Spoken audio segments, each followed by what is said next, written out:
They know that you're one of these very rare people who can see them. So you need to help them. What if they don't want help? M. Night Shyamalan's 1999 thriller, The Sixth Sense, remains a topic of conversation even after all this time. The iconic film transformed the cinematic landscape, earning 6 Academy Award nominations and over $672 million globally. Starring Bruce Willis and Haley Joel Osment, it established itself as a cultural phenomenon. Yet, beneath the chilling narrative lie surprising production details you likely never knew about. Number 20. Haley Joel Osment's remarkable audition. At only 10 years old, Osment was already a formidable talent. When he entered the audition room, he carried himself with impressive self-assurance, wearing a neatly knotted tie that conveyed confidence. After requesting 30 seconds of silence, he immersed himself in the character. He turned from the wall with tear-streaked cheeks and delivered his lines with genuine, raw, youthful despair that rendered everyone silent. The casting director, Ike Kaufman, was deeply moved, developing a protective feeling toward him. Shyamalan struggled to hold back his own emotions. Once the audition concluded, the formal search for Cole ended immediately. No other child could deliver the lines with the same depth. He possessed authenticity that didn't rely on visual effects, perfectly conveying the vulnerability and resilience Cole required. Shyamalan later framed that tie in a shadow box in his office as a treasured memento. Number 19. Bruce Willis's role as part of a studio agreement. Bruce Willis appeared in The Sixth Sense due to an agreement stemming from a dispute with Disney. A few years before the film's release, Willis was set to star in the Broadway brawler, but its development was troubled.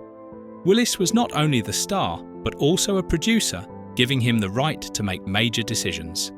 He exercised this authority by dismissing most of the crew, including the director, less than 3 weeks into production. This caused significant conflict with studio executives.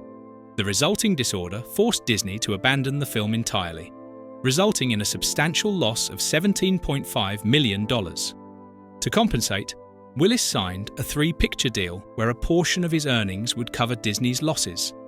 The 3 films were Armageddon, The Sixth Sense, and The Kid.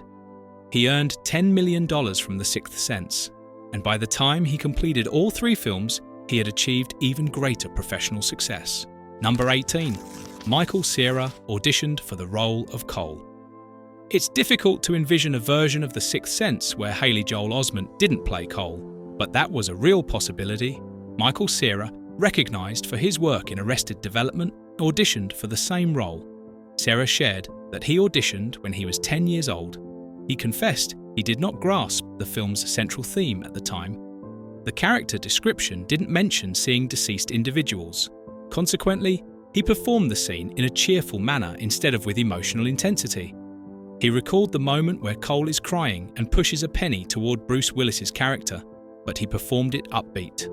After watching the finished film, he reflected on the scene where Willis says, "I can't be your doctor anymore," and Osment begins to cry and slides the penny over.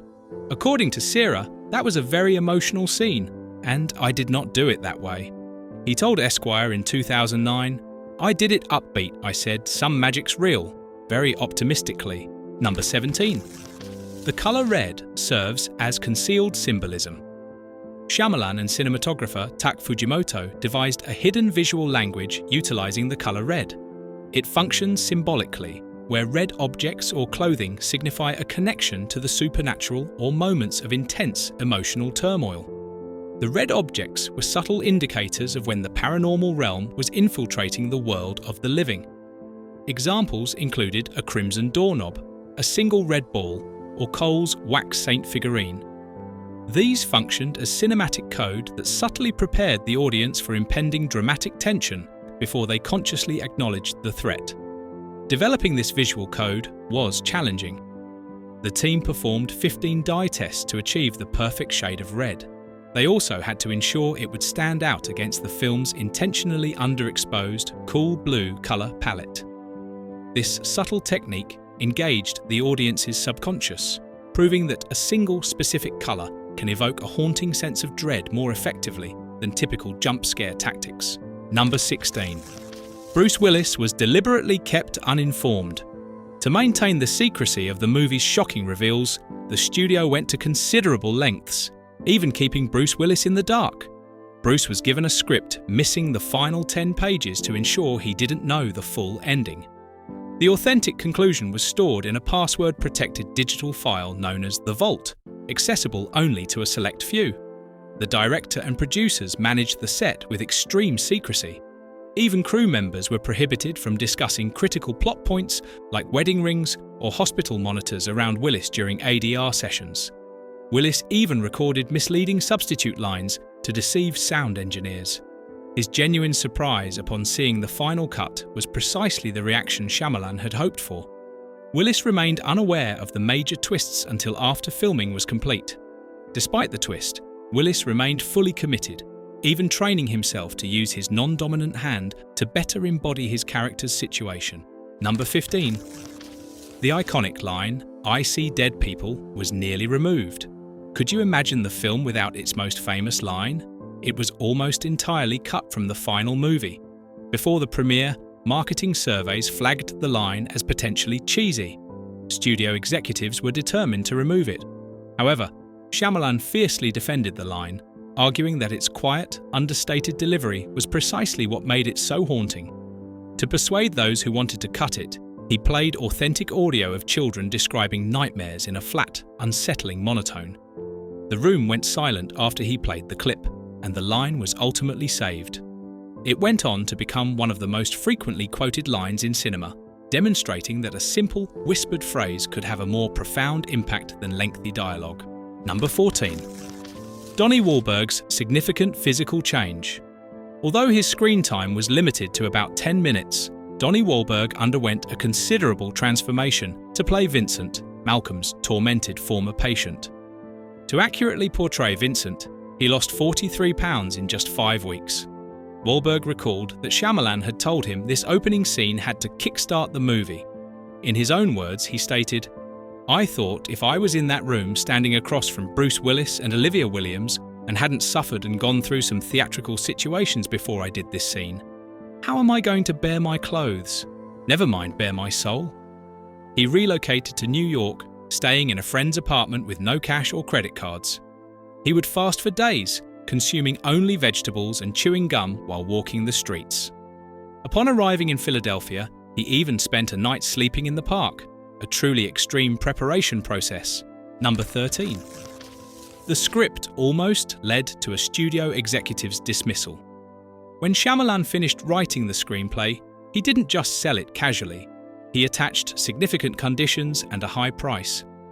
He required studios interested in reading the story to agree upfront to a minimum bid of $1 million, and he had to be guaranteed the role of director.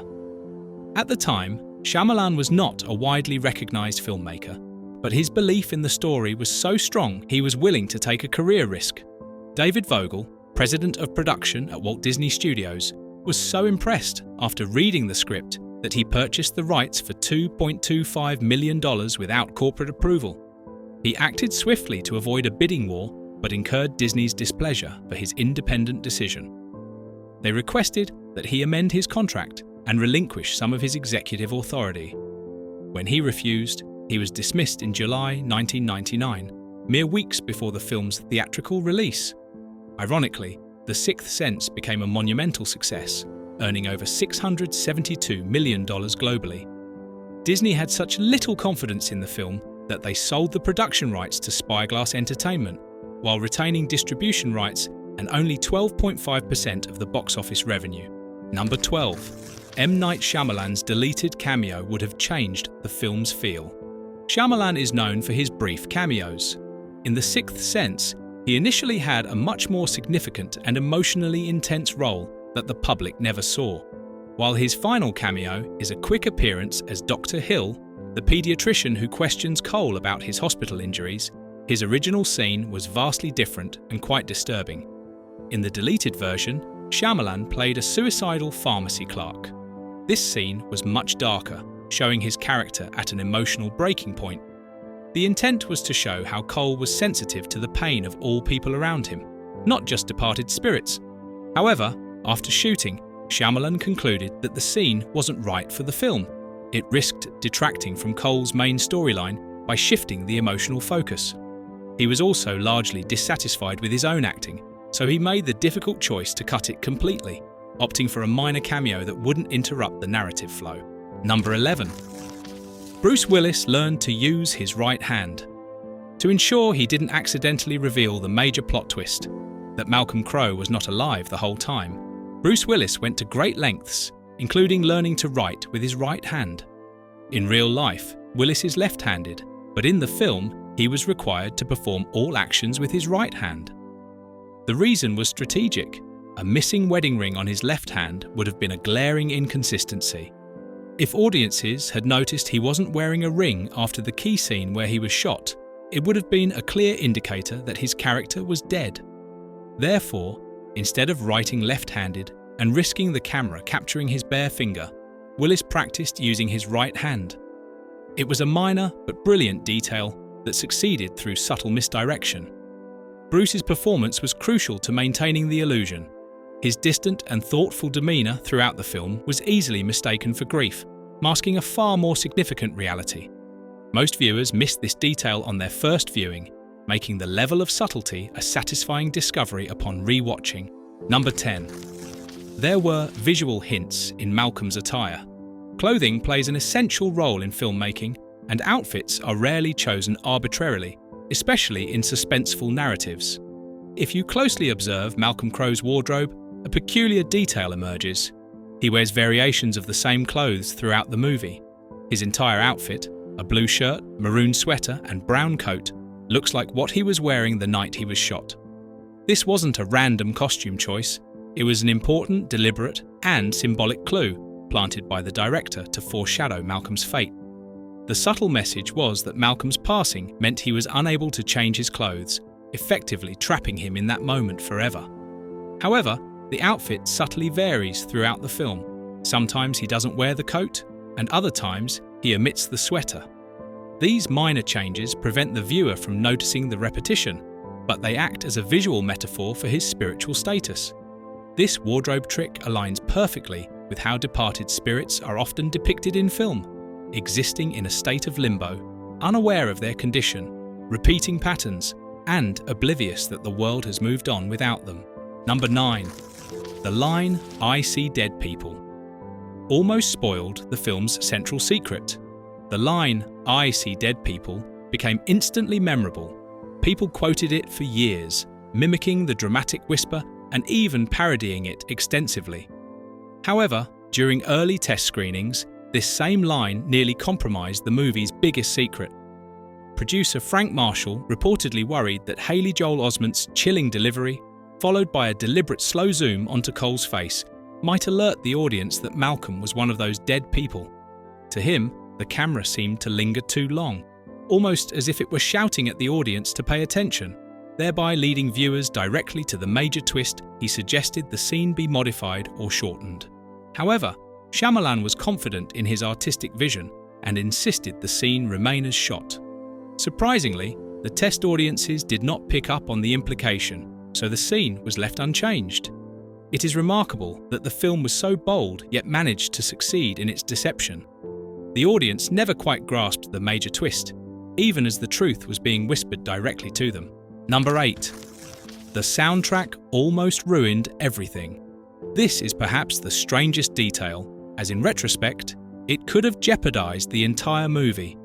Imagine walking into a music store in 1999, eager to purchase the Sixth Sense soundtrack before seeing the movie in theaters. You get the soundtrack CD, flip it over to read the track list, and there, clearly visible, is a song titled "Malcolm is Dead." This was nearly the reality. While enormous effort was made to protect the major plot twist, less care was taken with the soundtrack's listing. The final track of the James Newton Howard score was indeed named "Malcolm is Dead," although the soundtrack wasn't released until a few weeks after the film's premiere. It would have spoiled the movie for anyone who looked at the CD in a store before going to the cinema. It's even more peculiar because the title was not intentionally careless. It simply reflected the emotional culmination of the score. Fortunately, The Sixth Sense was lucky enough to avoid this issue. and the twist remained intact, successfully shocking the audience in the end. Number 7. Bruce Willis was the heart of the set. When you think of The Sixth Sense, you immediately recall its serious atmosphere and emotional tension. However, when the cameras weren't rolling, the set was much lighter, largely thanks to Bruce Willis. Willis was known for his wit and charm on set. He consistently kept spirits high, despite the film's heavy subject matter. He would host gatherings for the cast and crew, even serving as the DJ for adults during late-night get-togethers. The most memorable detail is the time Bruce Willis playfully gave a very young Shyamalan his first significant hangover. Shyamalan recalls that Bruce would jokingly offer him small drinks and refer to them as candy. The director was in his 20s at the time and relatively unfamiliar with alcohol. In an effort to appear cool in front of his star actor, he would accept the drinks, only to wake up the next morning filled with regret. Shyamalan now laughs about those moments, calling them an unofficial introduction to Hollywood. Number 6. A deleted hospital wing sequence. One of the most unsettling scenes originally planned for The Sixth Sense never made it into the final version. In an online Q&A, Haley Joel Osment disclosed that there was initially a terrifying sequence set in a hospital, showing Cole walking through a wing crowded with mutilated and disfigured spectral figures. According to Osment, this scene was filmed in a long, narrow hallway made to look like an abandoned hospital ward. He noted that the spirits were frightening, some missing limbs and others with open wounds, and they all attempted to reach out to Cole as he silently walked by. However, Shyamalan decided to cut the sequence because he felt it was too intense and moved the film away from psychological suspense toward a traditional horror movie. The Sixth Sense was not built on cheap scares. It thrived on subtlety and emotional depth. In Osment's description, he said there was a deleted scene where he looks out the hospital window and sees an entire wing with horribly disfigured and mutilated people standing in each of the dozens of windows. I think Knight wisely cut that out because we end up having a movie that isn't too gory, and your imagination, which is the most terrifying force at work, takes over. Number 5. Misha Barton's sister. Reacted loudly during post-production. Many cast members admitted they didn't realise how truly frightening the movie was until they saw the finished product. One such insight came from Misha Barton, who was only 13 years old when she portrayed Kira Collins, the spectral girl who appears vomiting under Cole's bed, a moment that shocked audiences. While the scene was scary on screen, it had a similar impact during post-production. For Misha Barton, the moment she fully realised the film's terror was when she entered the ADR booth she shared. I had my little sister in the room because we went into this studio in New York to do the ADR, and she just literally flipped. She screamed at the top of her lungs. Her mother had to take her out of the room because her sister found it the scariest thing I've seen. The incident was so dramatic that crew members reportedly paused the session to check on the young girl. This event validated how frighteningly realistic Barton's performance was. To this day, Kira's scene remains one of the most disturbing moments in The Sixth Sense, and the fact that it could scare someone during post-production shows Barton's talent as a child actor. Number 4.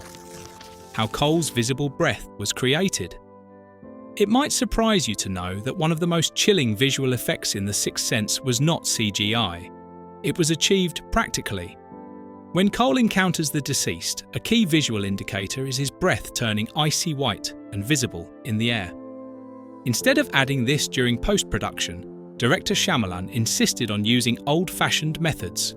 According to Osment, they would drape enormous plastic sheeting over the sets and then pump in cold air, lowering the temperature to below freezing so that their breath would be visible.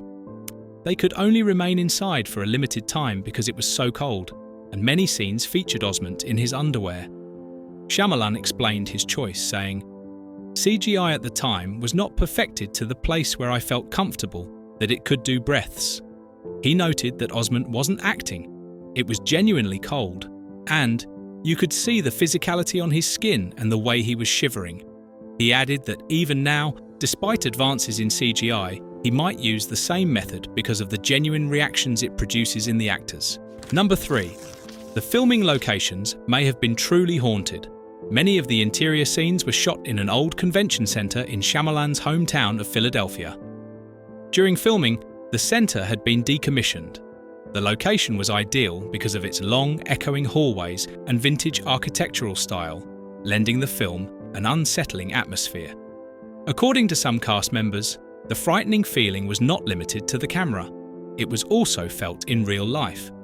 Osment described the set as having big, empty marble hallways, almost like it had the same vibe as The Shining.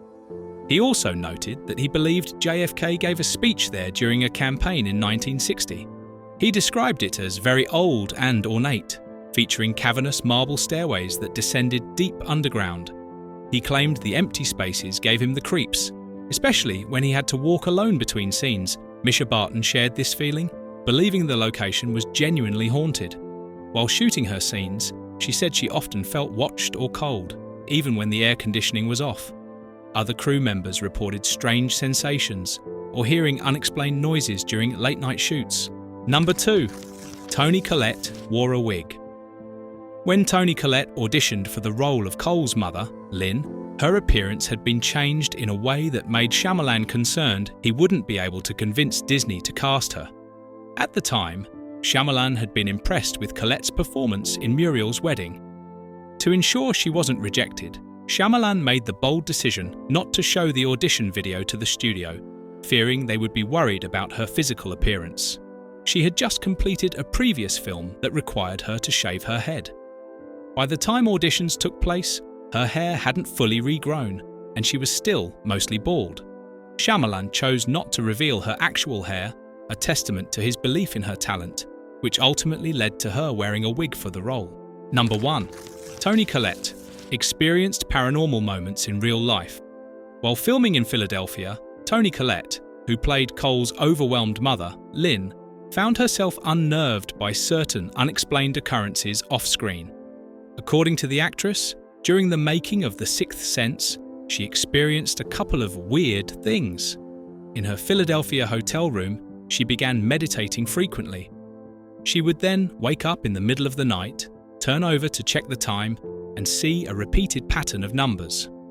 This would consistently be 1:11, 3:33, or 4:44.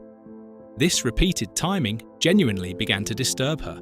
At first, she dismissed it, but the more often it happened, the more it frightened her.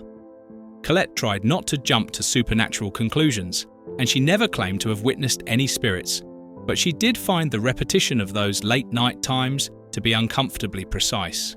These 20 fascinating facts about The Sixth Sense underscore just how brilliant the film truly was. From the careful casting decisions to the reported real-life unexplained experiences, every aspect of this film offers a new reason to appreciate its depth. The Sixth Sense will forever remain one of the best films in cinematic history, and it continues to haunt us even after all these years.